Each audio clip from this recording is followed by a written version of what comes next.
And after that, the Prophet ﷺ spread his message. He spread Islam throughout the peninsula of Arabia, so that Islam became established as a state, as a government.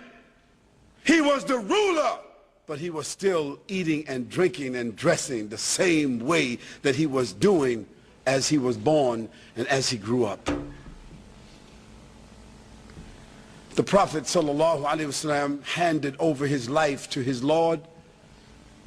He gave up his life to his Lord and passed on, sallallahu alaihi wasallam, 23 years after the revelation came to him. He was 40 when the revelation came. He was 63 when he passed away, sallallahu alaihi wasallam. And the next 4 men that succeeded him, Abu Bakr as-Siddiq, Abu Bakr as-Siddiq, Umar ibn al-Khattab, Uthman ibn Affan, and Ali ibn Abi Talib. In those next 32 years,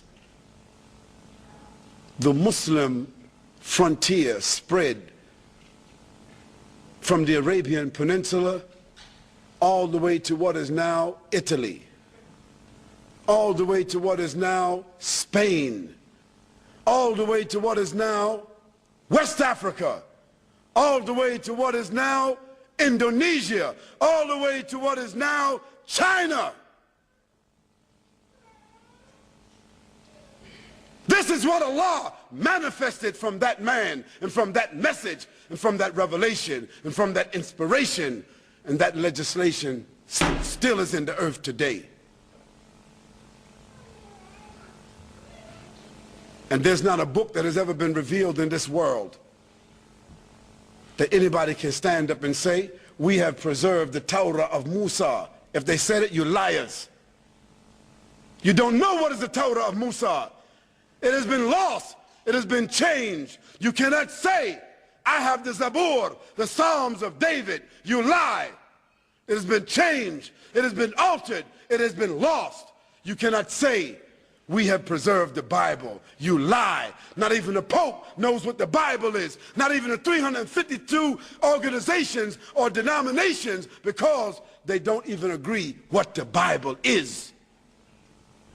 And if we took all of their books and threw them in the ocean, along with the Qur'ans, take all the Qur'ans and all the Bibles and all the Torahs and all the Zaburs and all the other books, throw them in the ocean, all the religions would have no way to get their message back.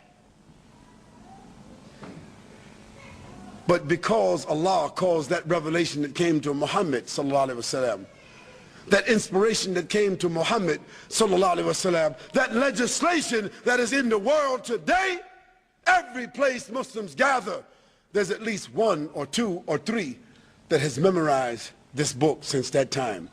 I ask, let a Muslim who has memorized the Quran as a tradition from Muhammad sallallahu alaihi wasallam, please stand up here. Anyone who has memorized the Quran in this room, stand up please. 1, 2, 3, 4, 5. I have never been anywhere in the world and made that statement where at least one Muslim could not stand up and say, I have memorized the entire Quran. This is the evidence that Allah subhanahu wa ta'ala said He will preserve it, and He has preserved it to the hearts of the believers. That is the message of Muhammad sallallahu alaihi wasallam. That is the evidence of his message. O Muslims and O non-Muslims,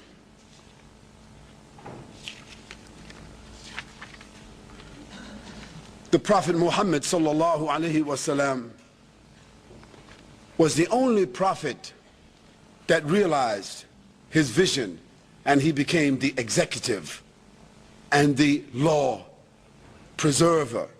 He was not a law giver.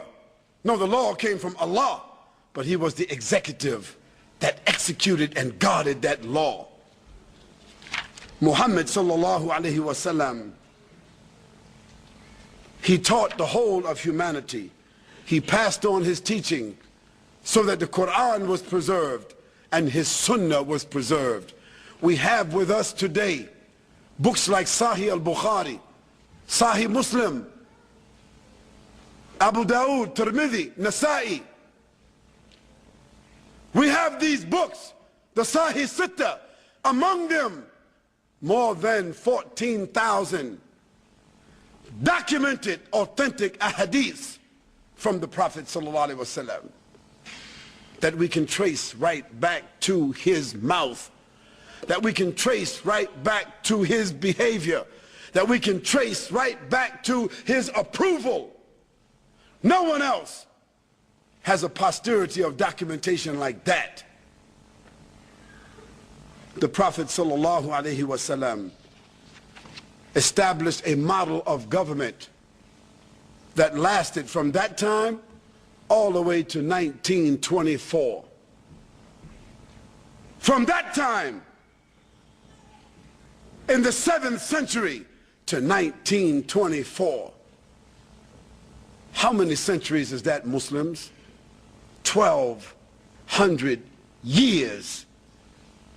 The model of government lasted of those following the Prophet sallallahu alaihi wasallam.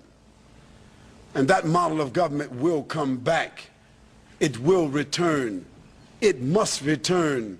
For Allah subhanahu wa ta'ala, he chose it, and he says, هو الذي أرسل رسوله بالهدى ودين الحق ليظهره على الدين كله ولو كره الكافرون. It is he, Allah subhanahu wa ta'ala, that sent his messenger sallallahu alayhi wasallam with